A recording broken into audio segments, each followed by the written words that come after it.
My fellow Americans, this is the 34th time I'll speak to you from the Oval Office, and the last. We've been together 8 years now, and soon it'll be time for me to go. But before I do, I wanted to share some thoughts, some of which I've been saving for a long time. It's been the honor of my life to be your president. So many of you have written the past few weeks to say thanks, but I could say as much to you. Nancy and I are grateful for the opportunity you gave us to serve. One of the things about the presidency is that you're always somewhat apart. You spend a lot of time going by too fast in a car someone else is driving and seeing the people through tinted glass, the parents holding up a child, and the wave you saw too late and couldn't return. And so many times I wanted to stop and reach out from behind the glass and connect. Well, maybe I can do a little of that tonight. When you've got to the point where you can celebrate the anniversaries of your 39th birthday, you can sit back sometimes, review your life, and see it flowing before you. For me, there was a fork in the river, and it was right in the middle of my life. I never meant to go into politics. It wasn't my intention when I was young. But I was raised to believe you had to pay your way for the blessings bestowed on you. I was happy with my career in the entertainment world, but I ultimately went into politics because I wanted to protect something precious.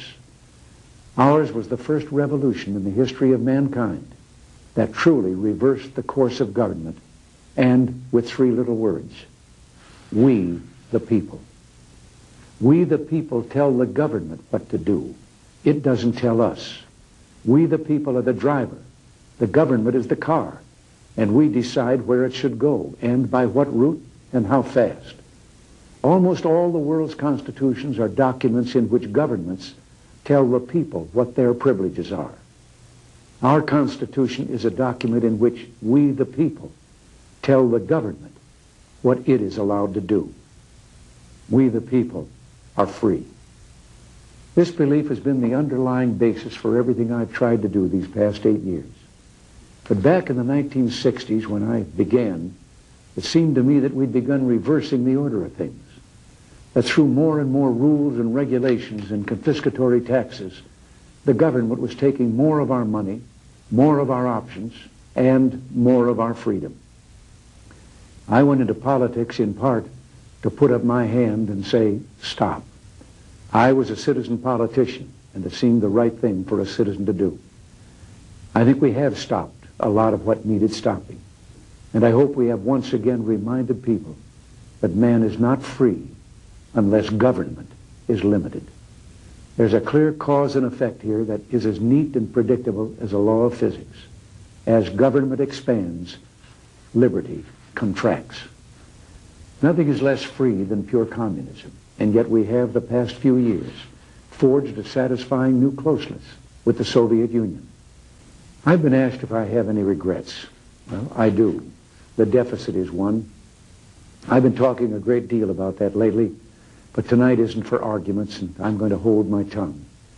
But in observation, I've had my share of victories in the Congress, but what few people noticed is that I never won anything you didn't win for me. They never saw my troops. They never saw Reagan's regiments, the American people. You won every battle with every call you made and letter you wrote demanding action. Well, action is still needed. If we're to finish the job, Reagan's regiments will have to become the Bush brigades. Soon he'll be the chief, and he'll need you every bit as much as I did. Finally, there is a great tradition of warnings in presidential farewells, and I've got one that's been on my mind for some time. But oddly enough, it starts with one of the things I'm proudest of in the past 8 years, the resurgence of national pride that I called the new patriotism. This national feeling is good, but it won't count for much, and it won't last unless it's grounded in thoughtfulness and knowledge. An informed patriotism is what we want. And are we doing a good enough job teaching our children what America is and what she represents in the long history of the world? Those of us who are over 35 or so years of age grew up in a different America. We were taught very directly what it means to be an American. And we absorbed almost in the air a love of country and an appreciation of its institutions. If you didn't get these things from your family, you got them from the neighborhood, from the father down the street who fought in Korea, or the family who lost someone at Anzio. Or you could get a sense of patriotism from school. And if all else failed, you could get a sense of patriotism from the popular culture. The movies celebrated democratic values and implicitly reinforced the idea that America was special. TV was like that too, through the mid-60s. But now we're about to enter the 90s, and some things have changed. Younger parents aren't sure that an unambivalent appreciation of America is the right thing to teach modern children. And as for those who create the popular culture, well-grounded patriotism is no longer the style. Our spirit is back, but we haven't reinstitutionalized it. We've got to do a better job of getting across that America is freedom. Freedom of speech, freedom of religion, freedom of enterprise, and freedom is special and rare. It's fragile. It needs production.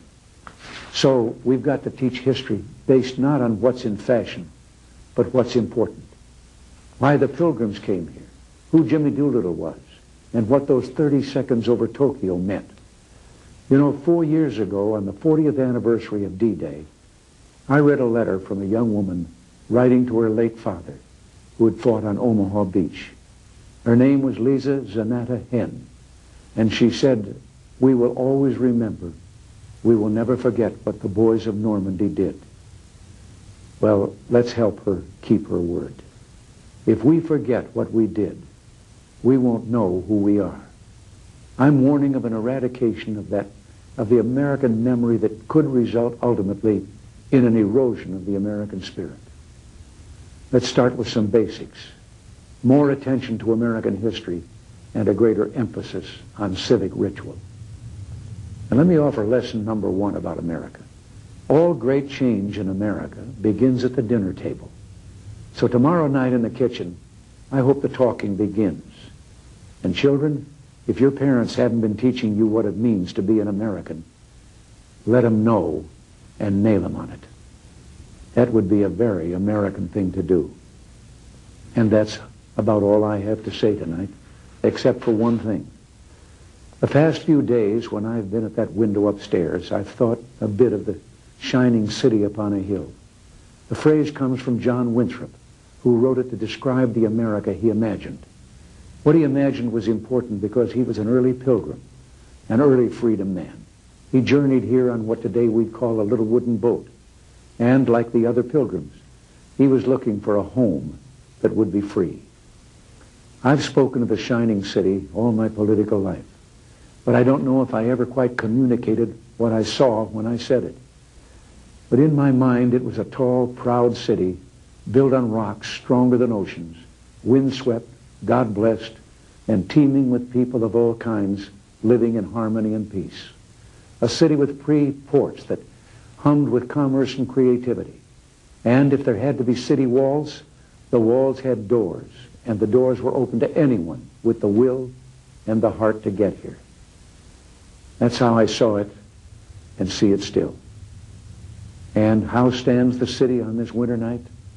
More prosperous, more secure, and happier than it was 8 years ago. But more than that, after 200 years, 2 centuries, she still stands strong and true on the granite ridge, and her glow is held steady no matter what storm. And she's still a beacon, still a magnet for all who must have freedom, for all the pilgrims from all the lost places who are hurtling through the darkness toward home. We've done our part, and as I walk off into the city streets, a final word to the men and women of the Reagan Revolution, the men and women across America who for 8 years did the work that brought America back. My friends, we did it. We weren't just marking time. We made a difference.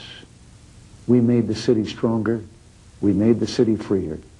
And we left her in good hands. All in all, not bad. Not bad at all. And so, goodbye. God bless you. And God bless the United States of America.